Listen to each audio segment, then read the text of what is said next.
노화 속도를 느리게 만들면 결국엔 만성질환도 예방이 되고 노인성 질환도 예방이 되고 70대, 80대가 되었을 때는 내가 자유롭게 걸어 다닐 수 있을 가능성이 높고, 그래서 감속노화라는 게 결국에는 숫자 나이는 10년이 지났지만 사실은 내 몸은 뭐 5년, 7년만 나이 들 수 있는 방법인 거죠.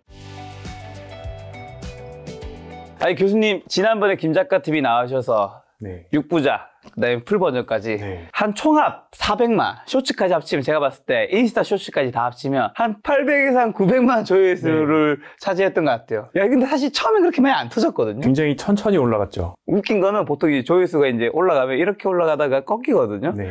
지금 풀 버전 2시간짜리 썸네일 뜰 건데 여러분 링크도 남겨줄게요. 그거는 아직도 올라가고 있어요.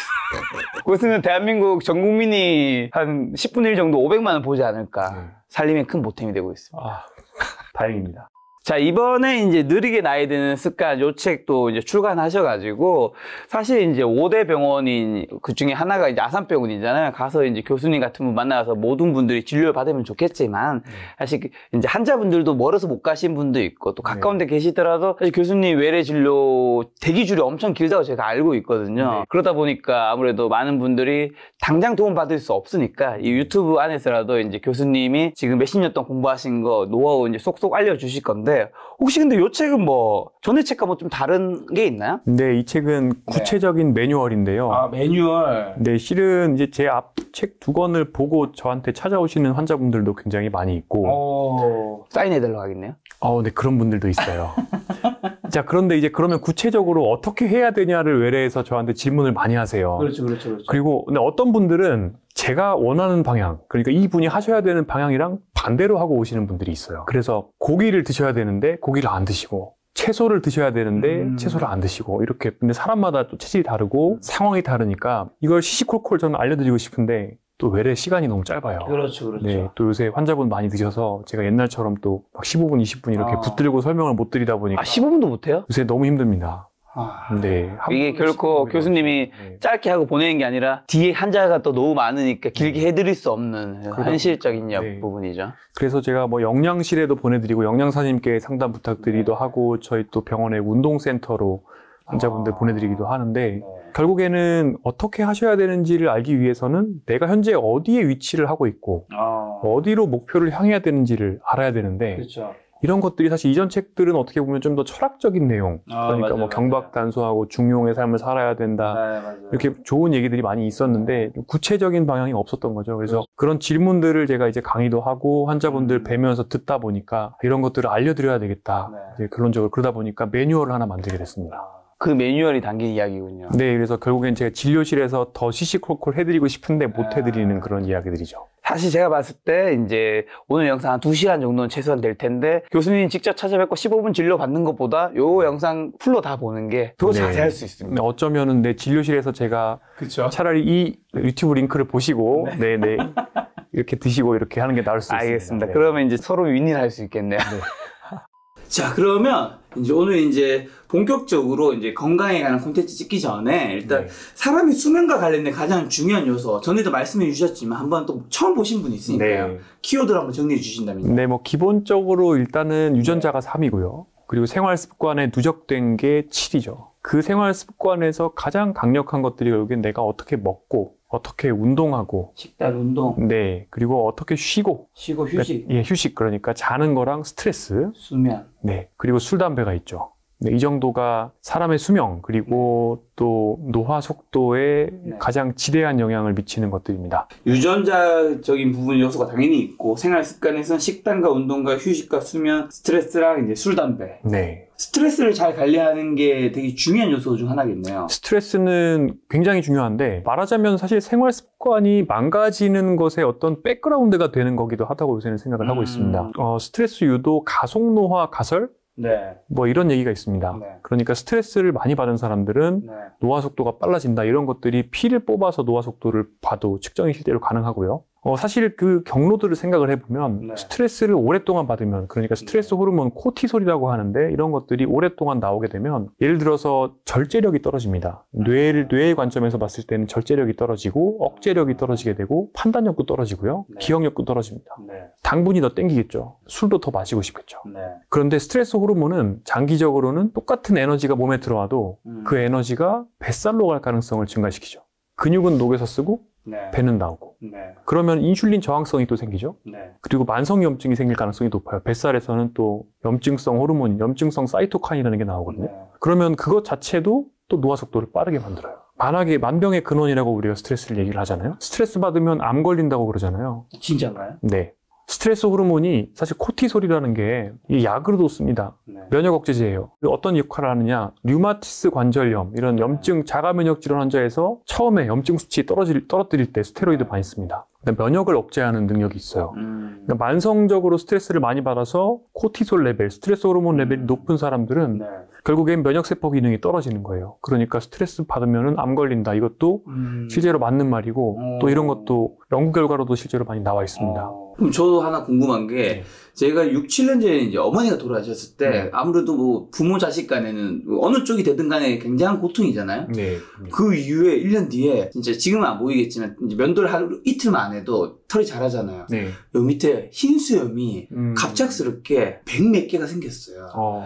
그래서 저는 이게 나이가 들어서 생긴 걸 수도 있는데 그때 내가 받은 고통이 너무 커서 뭔가 이게 몸에서 그렇게 된 것 같다 생각하는데 이게 그럴듯한 건가요? 제가 뭐 피부과 의사도 아니긴 한데 그래서 갑자기 스트레스를 많이 받으면 머리가 샌다. 근데 그런 얘기들이 속설이 있잖아요. 네. 근데 정말 그럴 수도 있을 것 같네요. 근데 노화 쪽 연구하시는 분들은 그런 얘기를 하죠. 그러니까 이거는 이제 쥐 실험을 하다 보면 네.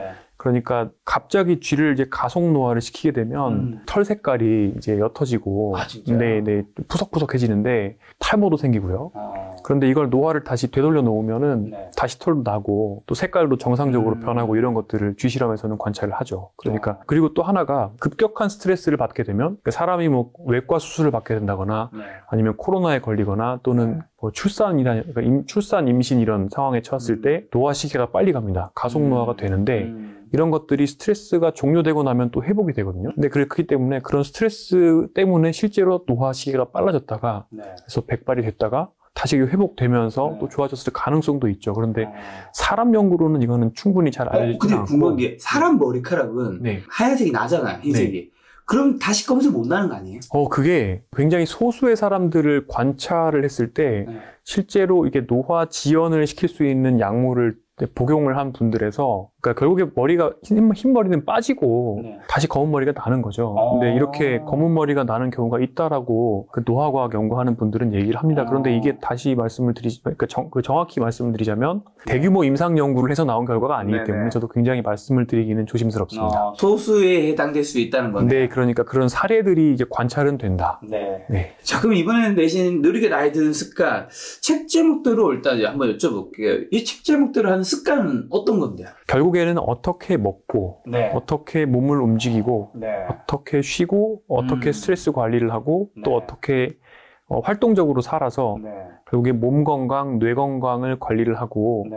또 느리게 나이 들고 네. 또 노쇠를 예방할 수 있을지에 대한 일종의 지침이라고 보시면 되겠습니다. 한마디로 식단과 운동과 이제 뭐 스트레스와 이제 수면과 휴식 이런 것들에 대한 하나하나 방법들이 들어간 거네요. 네, 그렇습니다. 알겠습니다. 그 하나하나 여쭤보기 전에 근데 감성노화 실천법이라고 쓰여 있는데 전에 네. 오셔서 가속노화 말씀해 주셨는데 네. 감성노화는 또 뭔가요? 이 비디오를 보고 계신 시청자분들께서도 네. 이제 몸속에 노화 시계가 있습니다. 네. 그러니까 어떤 분은 하루에 그 시계가 하루치 갑니다. 그러면은 정속노화죠. 정성노화. 네. 근데 어떤 분은 하루에 이틀씩 그 노화 시기가 갈 수도 있어요. 이거는 가속노화죠. 네네. 반대로 이제 하루에 0.5일만 갈 수도 있습니다. 이게 감속노화입니다. 네. 실제로 이런 것들을 피를 검사해서 측정을 할 수 있는 기법들이 이제 점점 연구 필드에서는 나오고 있는데 물론 우리나라에서 아직 상용으로 쓸 수 있지는 않습니다. 네. 그런데 이렇게 노화 속도가 빠르면 결국에 어떤 일들이 생기느냐 20대, 30대, 40대, 50대의 노화 속도가 빠르면 60대가 됐을 때 만성질환의 개수가 많죠. 만성질환의 개수가 많은 분들은 결국에 고장 정도가 많은 게 되거든요. 그러면 70대 중후반이 됐을 때 결국에는 장기요양보험 등급 생길 가능성이 올라갑니다. 무슨 얘기냐? 그러니까 간병인이 일상생활에 필요할 가능성이 늘어나게 되고 맞아요. 내가 기저귀를 쳐야 될 가능성이 증가되고 또 더 나아가서는 요양원, 요양병원 가셔서 사셔야 될 가능성이 증가되는 거죠. 이게 하나가 있고 또 여러 가지 노인성 질환들이라 그래서 우리가 치매, 낙상, 노쇠 이런 것들이 생길 가능성들이 또 많이 올라갑니다. 맞아요. 그러니까 내가 경험한 노화 속도의 누적이 노년이 됐을 때의 나의 고장 정도를 만든다라고 이해를 하시면 되는데 결론적으로 20대, 30대, 50대, 60대 초반까지 특히 노화 속도를 느리게 만들면 그러니까 결국엔 만성 질환도 예방이 되고 노인성 질환도 예방이 되고 70대, 80대가 되었을 때는 내가 자유롭게 걸어 다닐 수 있을 가능성이 높고 그리고 80대, 90대까지도 내가 하고 싶은 거 하고 먹고 싶은 거 먹을 수 있을 가능성이 높아지는 거예요. 그래서 감속노화라는 게 결국에는 어떻게 보면 그러니까 10년을 나이가 들더라도 숫자 나이는 10년이 지났지만 사실은 내 몸은 뭐 5년, 7년만 나이 들 수 있는 방법인 거죠. 저기 되게 와닿는 게 저희 아버지가 택시 운전을 하셨는데 지금 그만두셨지만 40대부터 하셔서 50대, 60대, 70대, 30년 정도 하셨단 말이에요. 저희 아버지가 이제 얼마 전에 낙상을 좀 이제 걸어 다니다가 이제 조금 넘어지셔가지고 입원하셔서 지금 잘 퇴원하셨는데 저희 아버지랑 또 다른 나이대 비슷한 나이대 이제 어르신들을 보잖아요. 확실히 아버지는 다른 분들보다 가속 노화를 그러니까 그때 너무 운동도 안 하시고 먹는 것도 이제 규칙적으로 제때 제 건강하게 안 먹다 보니까 다른 나이대의 어르신들보다 좀 더 늙으셨더라고요. 이제 그래서 아버님 같은 경우는 어떻게 보면 이제 노쇠가 있으셔서 낙상을 하신 거죠. 그렇죠. 그러니까 노인성 질환이 이제 생기신 건데, 이제 굉장히 중요한 말씀을 해주셨는데, 이렇게 생애 전환기가 지나서 노인성 질환이 이제 생기는 단계가 되면, 이때부터는 또 노화를 느리게 만드는 감속노화 실천법을 하면 안 되고, 사실 그때부터는 해야 되는 게 따로 있습니다. 그때부터는 근육을 보존하기 위한, 어떻게 보면 젊은 사람들이 하면은 가속노화 생활 습관이 되는 건데, 흰쌀밥 많이 먹고, 고기 많이 먹고 이런 것들을 하는 방향으로 또 바꿔줘야 돼요. 그래서 오늘은 그 말씀도 드릴 겁니다. 이 책에는 그래서 어떤 분까지는 내가 노화 속도를 느리게 만드는 그러니까 경박단소한 라이프 스타일을 만드는 게 도움이 되고 그리고 어떤 분부터는 이제 근육을 지키는 방향으로 오히려 젊은 사람 입장에서는 노화가 빨라지는 반대 방향의 식사를 하셔야 되는지 이런 것들도 말씀을 드리고 있습니다. 말씀하신 대로 사람마다 노화를 늦추게 방법이 달라야 한다고요? 네, 그렇습니다. 그 이유가 뭐고 뭐 구체적으로 좀 더 보면 젊은 사람과 이제 노인 이렇게 비교했을 때 어떻게 해야 한다는 건지. 네, 일단은 제가 노화 속도 말씀을 드렸고 노화 속도가 시간에 의해서 누적이 되게 되면 결국엔 그게 고장 정도로 이어진다고 말씀을 드렸습니다. 그런데 고장이 어느 정도가 이상이 되게 되면 저희는 뭐 돌아올 수 없는 선, 뭐 포인트 오브 노 리턴 이렇게 얘기를 하기도 합니다. 그러니까 고장이 어느 정도 유의미한 정도가 되면 그때부터는 사람의 몸이 노인의 몸 또는 노년의 몸을 가지게 돼요. 노년의 몸 생각해 보시면 그러니까 아버님 보셔서 기억을 하시겠지만 허리가 굽고 걷는 속도가 느려지고 근력이 약해지고 밸런스 기능이 떨어지니까 낙상을 잘해요. 이런 몸이 되게 되는데 이때부터는 사람이 쉽게 말해서 에너지 수지가 저수지 상태 그러니까 왜 우리가 무역 수지할 때 적자 이렇게 얘기하잖아요. 똑같이 에너지 수지가 약간 적자가 됩니다. 그때부터는 식욕이 떨어지고 똑같은 양의 단백질을 먹고 근력 운동을 해도 젊었을 때보다 근생성이 덜 됩니다. 그러다 보니까 근육을 지키기가 어려워지고 근육을 못 지키면은 활동량이 줄고 활동량이 줄면 우울증이 심화되고 친구를 만날 수가 없고 밖에를 못 나가고 그러면은 또 우울증이 더 심해지고 뇌로 들어오는 자극이 줄어들고 그러면은 인지 기능도 떨어지고 이렇게 악순환이 돼요. 그러니까 신체 기능, 인지 기능, 정서가 악순환이 돌아가게 됩니다. 이런 것들을 예방하기 위한 결국에는 근력 운동, 그다음에 관절 가동 범위를 증가시키고 낙상을 예방을 하고 충분한 양의 단백질을 드시는 이런 식으로 들어가 줘야 되는 거죠. 젊은 분은요? 젊은 분들은 반대로 노화 속도를 그러면 빠르고 느리게 만드는 건 뭐냐? 가장 중요한 거는 우리가 그리고 건드릴 수 있는 거는 사실은 대사의 속도입니다. 네, 대사의 과잉. 그러니까 제가 생애 전환기가 지나면 고장이 많아지면 적자가 난다 그랬는데 젊은 사람들은 흑자인 경우가 많아요. 쉽게 말해서 물만 먹어도 배가 나오는 체형인 거죠.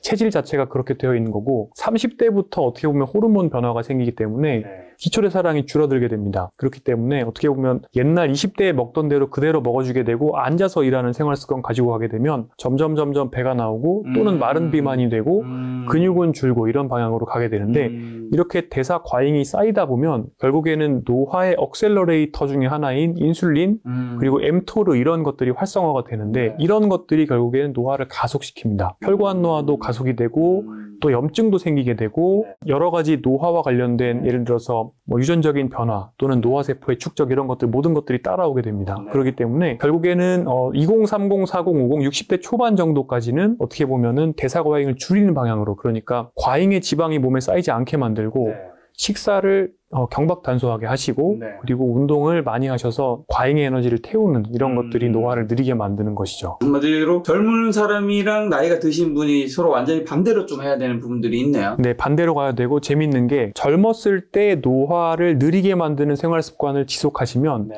이 생애 전환기, 그러니까 고장이 많아져서 노년의 몸을 가지게 되는 시점이 더 뒤로 미뤄집니다. 그러니까 결국에 내가 굵고 짧은 삶을 살아야 되겠다라고 생각을 하면은 어떻게 보면 그래서 매일매일 술 많이 먹고 매일매일 고기 많이 먹고 이렇게 하다 보면 어떻게 보면 예를 들어서 생애 전환기가 60대에 와야 되는데 그게 50대에 올 수도 있고 그러다 보면 이제 질병 때문에 점점 근육이 더 축나는 그러다 보면은 이제 장기요양보험 서비스를 더 일찍 활용하셔야 되고 간병인을 오래 쓰셔야 되는 삶이 되시는 거죠. 말씀 들으니까 우리가 사실 젊을 때 먹던 거 비슷하게 먹는데도 나이가 들면서 똑같이 난 하는 것 같은데 더 살이 찌고 배가 나오고 하잖아요. 네, 맞습니다. 그 이유가 아까 말씀하신 대사 네. 거기에 있었네요. 네, 결국에 네. 그럼 교수님은 술 아예 안 드세요? 저는 절주를 최대한 노력을 하고 있고요. 네. 제가 2022년 3월부터 한 13개월 동안은 술을 먹지 않았었고, 그 이후에는 최대한 절주를 하려고 노력을 하고 있고, 그 이후에도 술을 안 먹은 기간이 한 2, 3개월 되고, 네. 가끔 드시긴 하시지만. 네, 하지만 이제 요새는 네, 완전히 금주는 하지 않고 있습니다. 하지만 사회생활하고 인간 세상에 살기에는 사실 완전히 마시지 말라는 얘기는 아니시잖아요. 사실 줄여야 한다는 얘기지. 근데 절주가 좋고, 그러니까 고위험 음주를 하지 않는 게 일단은 좋고, 물론 근데 사실은 술은 한 잔만 먹어도 암 발생 위험은 증가가 됩니다. 그리고 결국에 그 먹은 총량이 결국에 뇌 노화랑도 연관이 있기 때문에 안 먹을 수 있으면 안 먹는 게 제일 좋습니다. 네. 술 얘기해 주셔서 술 하나만 묻고 저희 술 따로 코너가 있는데 술 중에 안 좋은 거 순서가 위스키, 와인, 맥주, 소주, 사케, 막걸리가 있어요. 네. 뭐가 더 제일 안 좋은 거예요?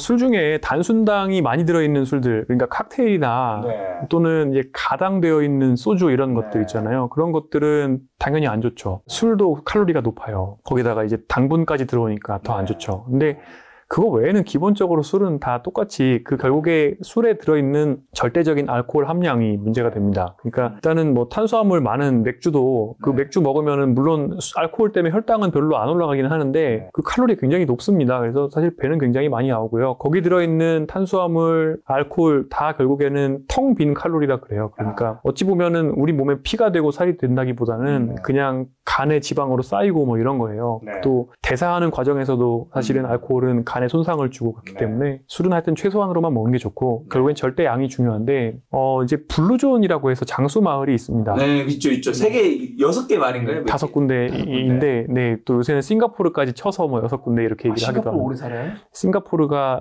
엔지니어드 블루존, 그러니까 공학적으로 만들어진 블루존이라고 싱가포르에서는 주장을 합니다. 그러니까 여러 사회 시스템을 사람들이 느리게 나이 들 수 있도록 뭐 일종의 뭐 반강제적이기도 하고 넛지를 활용을 하기도 해서 예를 들어서 대중교통을 타는 것을 굉장히 장려를 하고 차량의 번호판은 굉장히 비싸게 팔고 술을 어마어마하게 비싸게 세금을 때린다든지 그 다음에 당이 들어있는 음료수도 굉장히 비싸게 팔고 네, 이런 식으로 나라 전체가 그렇죠. 그렇게 해서 사람들이 또 이제 걷는 환경을 굉장히 좋게 뭐 15분 도시 개념으로 조성을 하고 그래서 신체 활동을 하고 건강하게 먹고 절주하고 자연스럽게 또 금연이 되고 담배는 너무 비싸니까요. 담배 필 데도 없고요. 그래서 생활 습관을 만드는 거예요. 이게 그래서 공학적 개념의 블루존이라고 해서 6번째 블루존 마을이라고 치는데요. 아무튼 이 블루존에서 사람들이 보면은 술을 마십니다. 술 마셔요? 네. 그러니까 하루에 한두 잔 뭐 이렇게 마시는데 사람들과 즐겁게 마십니다. 노화 속도와 연관이 있는 것 중에 인생을 긍정적으로 바라보느냐, 그 다음에 나의 나이 듦을 긍정적으로 바라보느냐, 긍정적인 삶의 자세도 사실은 한 7.5년 정도 더 살고 덜 살고를 결정한다 그래요. 그러니까 그냥 어떻게 보면은 7.5년이면 사실은 그러니까 과음을 하는 게 3년 정도 수명이 단축되거든요. 그거의 2배예요. 그럼 즐겁게 술을 마시면 이제 플러스 마이너스 하면 괜찮을 수도 있다라는. 네, 그래서 블루존에서는 한두 잔 정도를 즐겁게 마시는 거는 괜찮다 이렇게 말씀을 하시는데 그래서 제 생각에는 이제 혼자서 이렇게 과음을 그러니까 알코올 중독처럼 이렇게 고위험 음주를 하는 건 정말 나쁘고 그러니까 이제 주변 사람들과 이제 즐겁게 뭐 한두 잔 정도 근데 한두 잔이 안 되는 분들이 많다는 게 문제인데요. 절주를 하면서 즐겁게 드시면은 결국에 뭐 스트레스 푸는 데 술을 마시는 종류는 보통 2가지잖아요. 내가 너무나도 기쁠 때 아니면 너무나도 힘들고 한할 때. 그럼 힘들고 한할 때 먹는 거는 몸에 더 안 좋은 거예요? 사실은 근데 기쁠 때도 많이 먹고 또 그러니까 화날 때도 많이 먹으면 많이 먹은 알코올은 몸에 들어오게 되면 되게 독이기 때문에 그 알코올이 들어오면 스트레스 호르몬 수치가 확 올라갑니다. 그러니까 독에 대한 반응 때문에. 그리고 또 하나가 알코올 자체가 근단백을 분해하는 효과가 있고 또 알코올이 결국에 뱃살로 찌게 되고 그 스트레스 호르몬 자체도 근단백을 분해하고 또 함께 먹은 안주를 배로 차곡차곡 저장하는 효과가 있기 때문에 어떻게 보면 과음을 하게 되면은 사실은 가속노화로 가는 지름길이라고 볼 수 있죠. 근육은 빠지고 배는 나오고 염증은 생기고요. 그러니까 어쨌든 간에 일단 너무 많이는 먹지 않는 게 좋겠다. 그래서 네.